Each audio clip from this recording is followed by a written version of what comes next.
How much do you know about the APs and AP courses? Today we're going to talk about every secret that you have to know about the APs. Write this down, right? Everything about APs. Who doesn't know this, right? But here, you have it.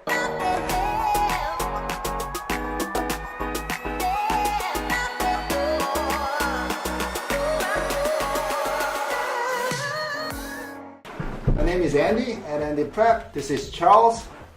He's the main guy. He's the chief consultant here at 앤디프랩. I'm looking at this question. Let's begin with the question number 1, right? First question I'm reading here.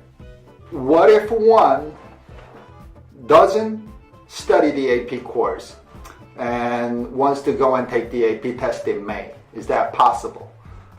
Some schools don't offer that many AP courses, so I guess that's where the question comes from. Well, it's a good question, and in theory, it is possible for you just to pay a tuition fee and take the test in May. But it's not something I would recommend for most people to do unless if you are very good and disciplined at teaching yourself, given how fast most AP courses tend to move. So, he's trying to say that you could, although it's a very hard thing to do, you could basically teach yourself, get a tutor, teach yourself, pay the tuition fee, and go and take the test. It is possible to do that. Andy, here's a question that crossed my mind. How do you think it would look to college admissions if a student did take the AP test, and especially let's assume he or she did pretty well in it, but this student doesn't have the corresponding course listed on his or her transcript? Right, we've seen that happen, right? We usually have some kids do that every year. Let's say you never taken a course, but you got a 5 on the AP test. My answer will be, it won't hurt to submit it to college. It won't be a minus. You know, it will. There's no guarantee it will be a definite plus, but I don't think it will be a minus. So just submit it. I think that's the simplest answer.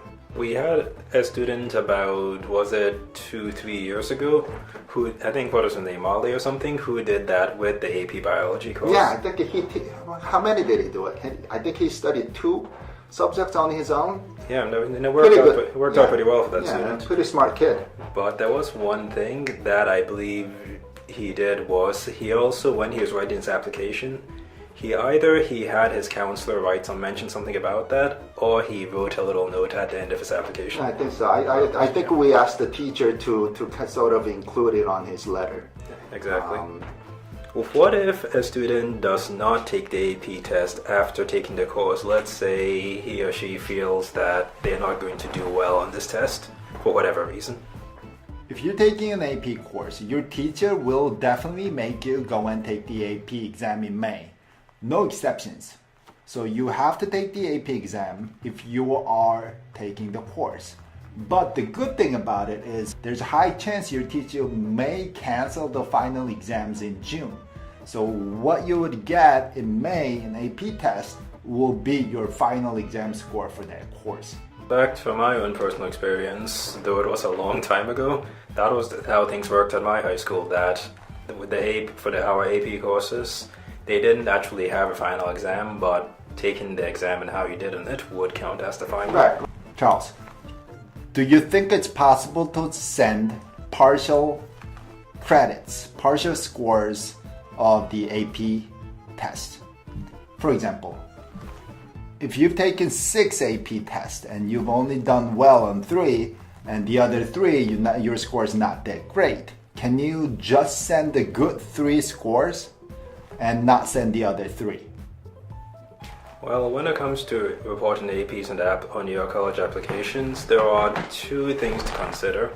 The first is, on the application form itself, you can self-report the APs. For example, if you are using, let's say, the Common App, which most schools do, there's a section in the called testing where you could self-report SATs, let's say SAT2s, TOEFL, APs, IB, all sorts of standardized tests. APs are optional, so you could either submit them or not submit them. It's really not one of those things that they definitely ask for. But I guess you're saying that when you type it in the application online, you don't have to write them. For those scores, came out badly.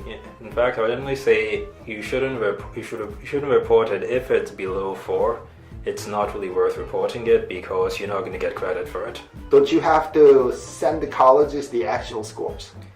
When it comes to self-reporting tests or SAT, yes, you have to. They're not just going to take what you write at face value. Right. But for APs, for the most part, you could actually just type it in.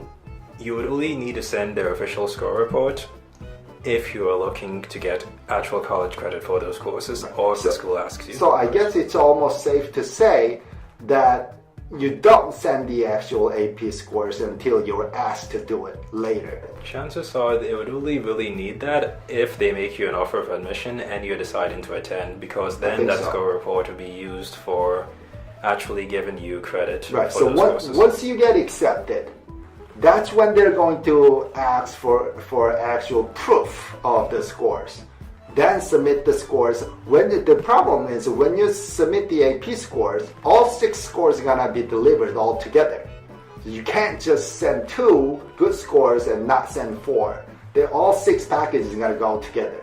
So if you do that when you're applying, you just allow them to see all 6 scores, all the bad ones too. So you don't want to do that. So don't submit the APs until you're asked to do it. All right, that's it for today. I'll see you next time.